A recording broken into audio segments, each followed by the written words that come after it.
هەر سەبارەت بە ئەو بانکی قەرز بە موچەخۆران دەدات. عیسا عەبدوڵلەتیف بەڕێوەبەری بانکی دیجیتاڵی و وەرچەرخانی ژماری لە بانکی جیهان لە هەولێرەوە لەگەڵم دەبێت. کاک عیسا ئەم کاتت باش. ئەو بڕەپارەی کە وەکو قەرز بە موچەخۆرانی دەدەن بڕەکەی چەندە؟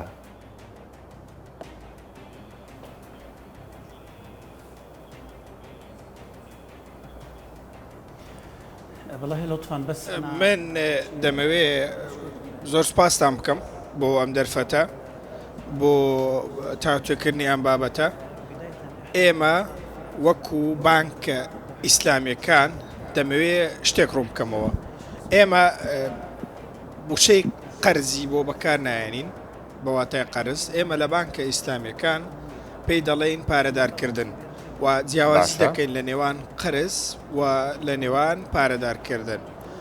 ئەو قەرزانەی کە قەرز بە شێوازی باو دەدەن ئەمانە بانکی بازرگانین، بەڵام بانکە ئیسلامیەکان بە شێوازی پارەدارکردن کار دەکەن. ئەگەر بێمە سەر وەڵامی پرسیارەکەت، ئەگەر فەرمانبەر کارتی قیستی هەبێت 5 ئەوەندەی موچەی خۆی دەتوانێت لە بانکی جیهان قەرز وەربگرێت.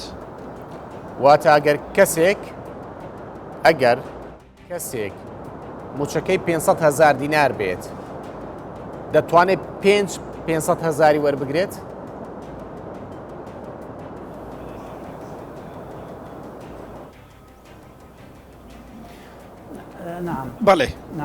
بەڵێ دەتوانێت ئەگەر موچەکەی 500,000 بێت 500,000 وەربگرێت. بەڵام ئەو پارەدارکردنەی ئێستا بە کارتی ئیسلامی قیست وەرگرتنە هەر موچەخۆرێک موچەکەی کە بەرمونەوەکە ئێوە ئاماژتان پێکرد 500,000 دینارە دەتوانێت کارتەکەی پێشکەش بکە، کارتێکی ئەلکترۆنیە دەتوانێت 2.5 ملیۆن دیناری عراقی وەربگرێت. 2.5 ملیۆن باشە. مەرزتان چیە؟ مەرجی ئەوە چیە بۆ ئەوەی کە ئەو پارەی پێدەن؟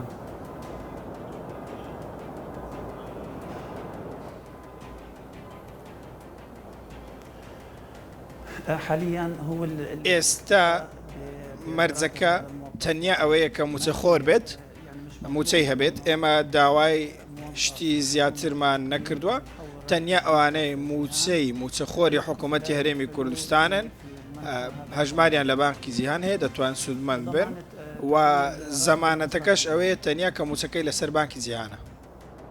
واتە بەس بۆ بانکی جیهانە، بانکەکان کە ناگرێتەوە. ئەگە کارتی بانکی بانکێشتکەی هەبێت و موچەخۆر بێت ناتوان لای ئێوە وەربگرێت.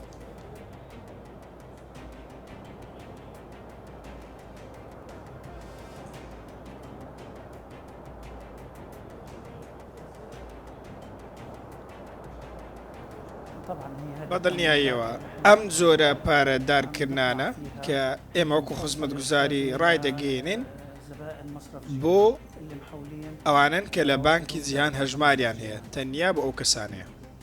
باشە، کەی پێیان دەدەن؟ ئایا پرۆسەکە دەستی پێکردووە یان دەستی پێ دەکەن؟ چۆنە پرۆسەکە؟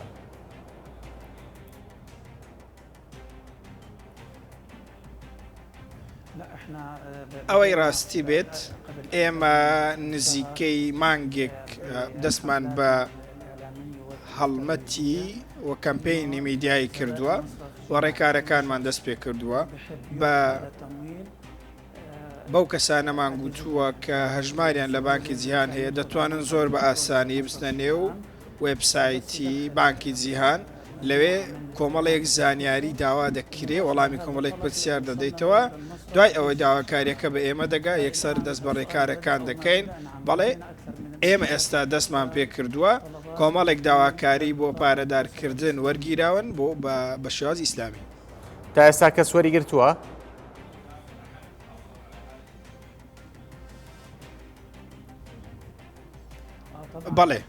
بەڵێ لەو داواکاریانەی کە پێشکەشی ئێمە کراون چەندین موچەخۆر ئەوانەی موچەخۆری حکوومەتی هەرێمی کوردستانن ئەو قەرزەیان وەرگرتووە بە شێوازی قیستی کارتی ئیسلامی و جگە لەو بابەتی پارەدارکردن و قیست چەندین خزمەتگوزاری دیکە هەیە کە سوودیان لەبینەوە خەڵک هەیە کە لوپەڵی ماڵەوەی کریوە. ئێمە چەند کەسێکمان هەن کە کارتی ئەو کارتیان هەیە بۆ شتی تر بەکارێنێنەوە. زۆر باش ئەگەر کەسێک موچەکەی 500,000 دینار بێ بۆ هەر مانگێک چەند پارەی لێ دەجێڕنەوە؟ بس يعني نعم أستاذ إدارات سەرکە ئەگەر موچەخۆرێک موچەکەی 500,000 بێت ئێستا لەگەڵ ئەو کارتە 2 ملیۆن و نیوی پێدەدرێت کە ئەمە ئێستا ئەو ڕادێ دیاریکراوە. ئەگەر بۆ نمونە بڵین ئەو موچەخۆرە دەچێت بە بڕی 500,000 دینار کەلوپەل دەکرێت. ئێمە ئەو 500,000 بۆ دەکەینە قیستی 12 مانگ. ئەو حساباتە زۆر ئاسانە و هەموو کەس دەتوانێت لی تێبگات. لە کۆتایی هەموو مانگێک نزیکەی 40,000 بۆ ماوەی 12 مانگ دەگەردرێتەوە لەو دەوروبەرت تاکو پارەکە تەواو دێت. بەڵام یەک شتێ زۆر گرنگە من دەمەوێت ئاماژەی پێ بکەم.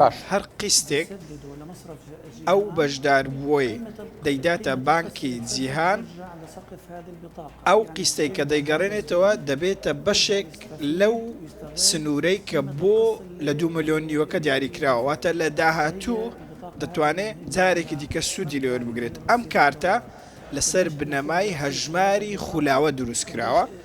بەو ڕێگەیە ئەو کەسەی بەشدار بوو ئەوەی کە سوودمەند بووە لە پارەدارکردن دەتوانێت خزمەتگوزاری دیکە لەو کارتە وەربگرێت بەبێ ئەوەی پێویست بکە بگەڕێتەوە بانکی جیهان بۆ جاری داهاتوو دەتوانێت بە شێوەی ڕاستەوخۆ سوودمەند بێت. بە واتایە زۆر باشە بەشدار بووی 2 ملیۆن و نیوی وەرگرتووە،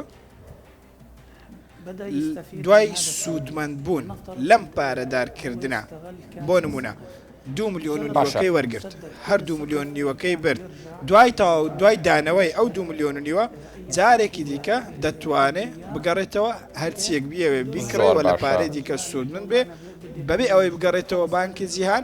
ئیدی ئەو کارتە مەبەستم ئەوەیە دەبێتە کارتێکی قیست وەرگرتن و دەتوانێت هەر کاتێک بیەوێت بۆ کڕنی کەلوپەل سوودی لێ ببینی. یەک شتی تر هەیە زۆر بەلامەوە گرنگە ئاماژەی پێ بکەم، ئەو شتەی خەڵک بە کورتی دەیکڕێت نابێ پێچەوانەی ڕێنمایەکانی تێدا بێت. مەبەستم ئەوەیە ڕێگە پێدراویش نییە کاش بە شێوەی کاش ڕابکێشرێت پارەکە، ئەمە زۆر گرنگە بۆ ئەوەی لە بەرچاو بێت کە هاوڵاتیان بیزان. زۆر باشە، سوپاس بۆ بەڕست ئیسا عەبدوڵڵەتیف بەڕێوەبەری بانکی دیجیتاڵی و وەرچەرخانی ژمارەی لە بانکی جیهان کە لە هەولێرەوە لەگەڵمان بووی. زۆر سپاس.